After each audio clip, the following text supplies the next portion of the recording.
Bismillahirrahmanirrahim. Meneruskan konstruksi ayat ya. Misalnya begini, Anda jangan langsung menyalahkan Nabi Adam. Saya ini sering kampanye untuk membela Nabi Adam. Karena banyak kiai yang cerita Nabi Adam itu salah melulu. Nanti kan kita di surga kan nggak perlu ngajukan kredit, nggak perlu punya istri cantik yang minta ke mall. Karena kelebihannya bidadari itu cantik, nggak minta belanja. Sudah gitu di madu juga nggak protes. Tapi kalau di dunia itu sudah minta belanja di madu protes. Nah, jadi tapi kenapa Nabi Adam akhirnya keluar dari surga dan kita menyalahkan hanya demi kepentingan supaya tadi punya istri cantik, tidak minta uang apa? Belanja dan boleh dipoligami mau maksudnya. Di konstruksi ayat itu tidak ditampakkan, tapi semua ahli tafsir tahu. Misalnya fadallahuma bihurur. Setan menipu Adam dan Hawa dengan curang. Hurur itu nipu. Jadi kalau ngaji nipu itu mulai dulu itu ya gurunya setan itu. Jadi Nabi Adam itu di surga dengan penuh limpahan anugerah. Buah apa saja ada, makanan apa saja ada, enggak bayar. Tempat mewah leg juga enggak bayar. Kalau Anda di hotel leg sedikit aja bayarnya minta ampun. Akhirnya setan itu pura-pura nangis. Nangis terseduh-seduh.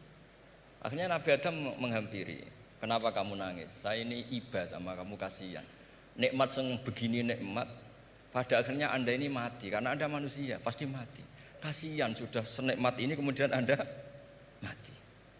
Pura-pura nangis, jadi lama ya nangis, acting itu. Akhirnya Nabi Adam tanya, lalu solusinya gimana? Terus setan tinggal numpangi. Hal adulluka ala syajaratil khuldi wa mulkil la yafla. Kamu mau tak kasih vitamin, makan pohon khuldi. Nanti kalau kamu makan itu terus abadi. Jadi terus setan Nabi Adam mulai ragu ya, tapi Allah melarang. Melarang saya makan pohon khuldi itu, syajaratul khuldi itu. Kamu tidak usah cari tafsirnya, itu anggur, apa ketela, apa duren, itu namanya orang kurang penggawean itu. Itu gak penting. Ketika Allah tidak menjelaskan detail itu berarti detailnya itu tidak penting. Kamu sok penting nyari itu apa itu. Allah saja tidak menjelaskan, kok kamu yang manusia mau menjelaskan. Akhirnya Nabi Adam tanya, apa betul Allah itu melarang saya makan itu?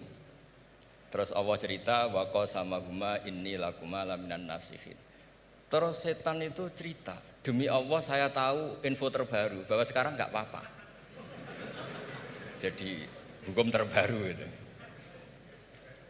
Singkat cerita Nabi Adam makan. Ketika makan, berarti setan salah karena menipu Nabi Adam, Adam salah karena makan pohon khuldi tadi. Apa yang terjadi? Allah manggil Nabi Adam. Adam, kenapa kamu makan itu?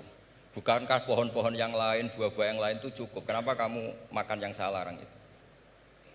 Terus jawab Nabi Adam ini yang unik, yang kita harus bela Nabi Adam ila yaumil qiyamah. Wa izzatika ya Rabbi ma adzunnu anna ahadan yahlifu bika kadziban. Demi kehormatanmu ya Allah, ketika engkau disebut oleh setan, saya tidak pernah mengira ada orang berani mencatut nama engkau kemudian dia bohong. Loh, ini contohnya Pak Fajar ini. Sama temannya yang paling sering bohong itu dia nggak percaya, tapi meskipun sering bohong kalau dipanggil Pak Rektor, ngecek ulang apa enggak? Kalau kalimatnya dipanggil Pak Rektor, pasti nggak ngecek ulang. Meskipun teman yang sering bohong pasti langsung nyari Pak Rektor. Saya misalnya sebagai murid Mbah Maimun, punya teman yang sering bohong sekalipun, terus bilang, Gus dipanggil Mbah Maimun, pastilah langsung ke sana. Karena disebut nama itu, orang sudah tidak berpikir jelimet. Ketika engkau disebut ya Allah, saya tidak pernah ngira ada orang mencatat nama engkau, kemudian dia bohong.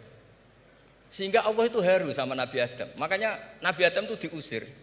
Ini meneruskan ayat yang dibaca Mas Majid tadi. Diusir tapi disangoni. Dam, secara prosedur hukum, kamu harus saya usir karena kamu melanggar. Tapi tak sangoni, lucu kan? Tak sangoni. Kamu baca ini ya, jadi unik. Makanya ayatnya fatalaqqa Adamu mir Rabbi, bukan kreasinya Nabi Adam. Kalimat itu bukan kreasi Nabi Adam, tapi hadiah sama Allah. Ini kamu secara laturan tak usir, tapi tak sangoni, ini dibaca nanti. Tapi Nabi Iblis tidak disangoni, karena memang dia penipu betul. Sudah gitu akting pura-pura nangis, pura-pura ini itu, jadi benar-benar penipu ulung. Makanya sekarang pun kalau penipu itu memang harus sopan, harus nangis. Itu cara untuk karena sanatnya penipuan memang begitu, sanat awalnya memang begitu. Pura-pura nangis terus pura-pura itu. Jadi itu memang cara paling efektif untuk apa? Nipu. Ada sanadnya. Nah, lalu kenapa ada hadis mangqala la ilaha illallah dakhalal jannah? Ini terakhir terus nanti Mas Masdi ngendikan terus doai sekalian. Perintah Sohibul Bait, bukan permintaan, perintah. Perintah itu bukan berarti tidak sopan. Memang bahasa Indonesia itu gitu. Permohonan itu mesti diabaikan.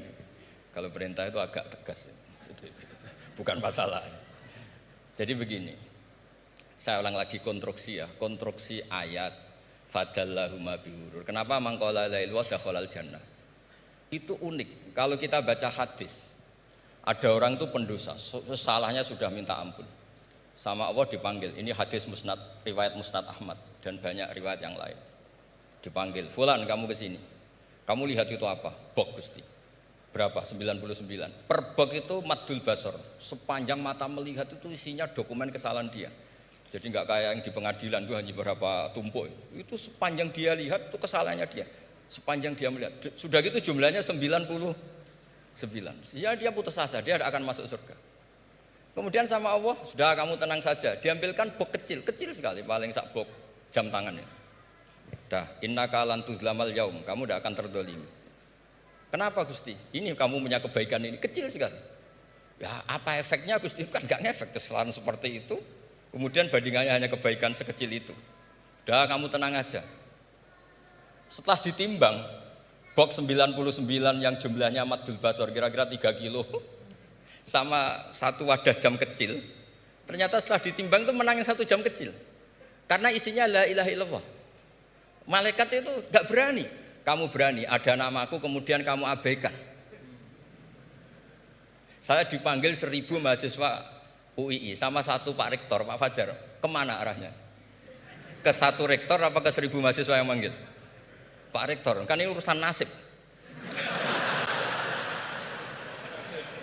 Nah ini cerita. Malaikat yang nimbang Pak Warsono itu diprovokasi sama malaikat yang lain. Kamu berani nggak mempertimbangkan kata Allah di situ? Wah ya tidak berani. Jadi disebut fala yaskulu ma'asmillahi ta'ala sayun. Dibandingkan asma Allah itu tidak ada yang bisa ngungguli. Nah, di sini terus para torekot, para apa konwiridan Allah. Tapi karena kita ini sekarang sudah tidak ngaji malah tanya, gunanya apa sih muni Allah? Lu nyebut pangerane ora ora gunane.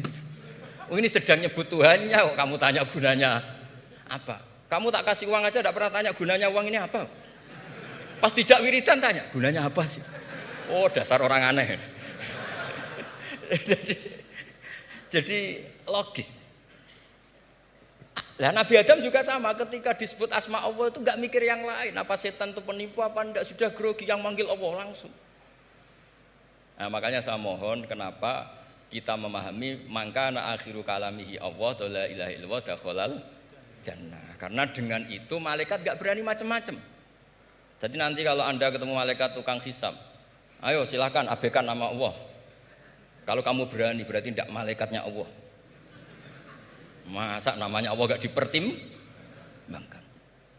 Ya tadi misalnya dosen-dosen UI ada undangan seminar menjanjikan, enggak seminar menjanjikan tapi yang manggil rektor, milih mana? Kira-kira saja, milih rektor kan? Karena ini nasib berkelanjutan kan kalau seminar kan. Apalagi ini asmane Allah. Nah, makanya Nabi ngendikan fato satisi jilat wasakula ismuwah. Kemudian bok kesalahan tadi jomplang kalah. Kemudian yang menang hanya asmanya Allah Subhanahu wa ta'ala. Makanya terus disebut, sudah Nabi ketika tanya amal apa paling baik ya Rasulullah, gini dzikrullah fisirri wal alan gini-gini. Dan kamu mati dan kamu hidup walisanu katordun, kamu harus selalu ingat Allah ta'ala. Lah dene saya sekarang itu sudah biasa ingat Allah terus disuruh ingat rektor, ya muga-muga itu tugas dari Allah juga. Saya tidak tahu apa benar apa tidak tahu. Tapi yang jelas saya tidak jenis orang yang apa ya, terus nganggep apa dunia penting betul. Tapi ya penting lah, gak usah mati.